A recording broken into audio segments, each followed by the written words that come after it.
Welcome, Dr. James Beckett, Sports Card Insights, series of short videos for YouTube that break down what's on my wall. I have 80 panels of 8 and then a bunch of extra other rows to show visitors what cards that I have. And I have more, but these are the ones that I display, and it gets a good conversation going with advanced collectors as well as new collectors. So first card, obviously, Hank Aaron.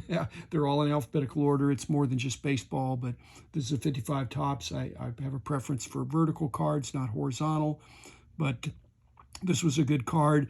In contrast to his same card, unautographed, I have the autograph card on there. I will pick the autograph card every time. If you remember from the autograph card was a little bit off-centered. That was frequently the way cards were sent in back in the day. Second card is Andre Agassi, tennis card, not a big deal, but it's the Who Am I set, pretty obscure. But, and then Harry Aganis, the third guy, probably my favorite player or card on this.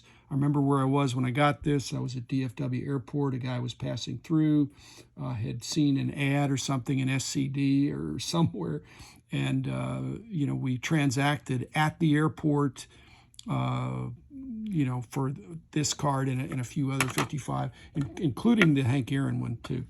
Troy Aikman, this belies his future media career. This is a pro set offshoot, kind of an obscure card, but and it's reminiscent of we in our company's auction at our grand opening. We did it for Troy's foundation, and he's okay. Now I'm showing this one. If you look at the fine print, you can see this is almost a black label 10. This proves, if you can prove that, I won't say somebody at BGS doesn't like me, but wow, I'm 0.5 off on edges, which I can't see anything.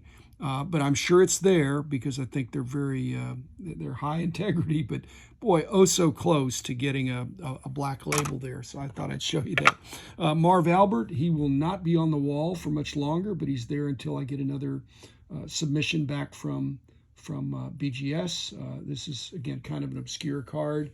He's definitely a legendary announcer, but I think he's not long for the wall.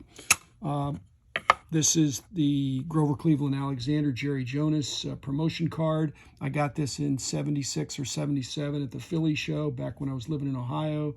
I would drive over to the Philly show, so I was there, and I got this from Jerry Jonas, perhaps. So there can't be very many of them, but that's going to go on the wall because it's even more obscure than this 48 tops magic photo of old Pete. And that's another possibility. That's a good card, but not, and I don't care if it's a 3. And then this York Caramel E210. This is probably a better card. Well, it is a better card. It's a more valuable card. But and both of these show the benefits of the inner sleeve. Next is ALI, Muhammad Ali. He's not under Cassius Clay. This will be replaced when my autograph version is returned from BGS. The problem with that is the autograph version has a autograph on the back. It's not as good. And lastly, on the wall is Marcus Allen, and he, great player, but he will not be on the next edition of the wall because he's just going to get bumped off. Great player, great runner.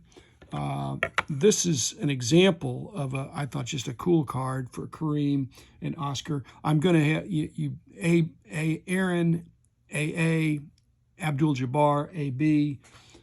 Not the Kareem Abdul-Jabbar that plays football, but the Kareem that was Lou Alcindor. I'm doing it based on Abdul, which he prefers to be known by now, Kareem. But I'll get a different card. I can't use his first card or second card because they're tall boys, and my wall does not actually have an alternative wall for tall boys that I'll do after I get done with all these. But again, Kareem definitely deserves to be on there. And lastly, just as another candidate, is Emmanuel Acho. I actually met his dad, sat next to his dad at an event. I've done a number of black-white racial reconciliation events. And that's kind of what this Emmanuel Acho is about too. I think he's written a book and has a podcast on uncomfortable conversations, which it is uncomfortable. We talk about what's wrong in our culture, how to make it better. And then lastly, thanks sponsors. Just to give a quick shout out to sponsors that have stayed with me, and I have enjoyed touting sponsors that I think have a lot going, and enjoying each one of those in the relationship for a long time in many cases. So thanks everybody. I'll be back again tomorrow with another episode, and I hope you enjoy some of these videos. I've got a few more coming.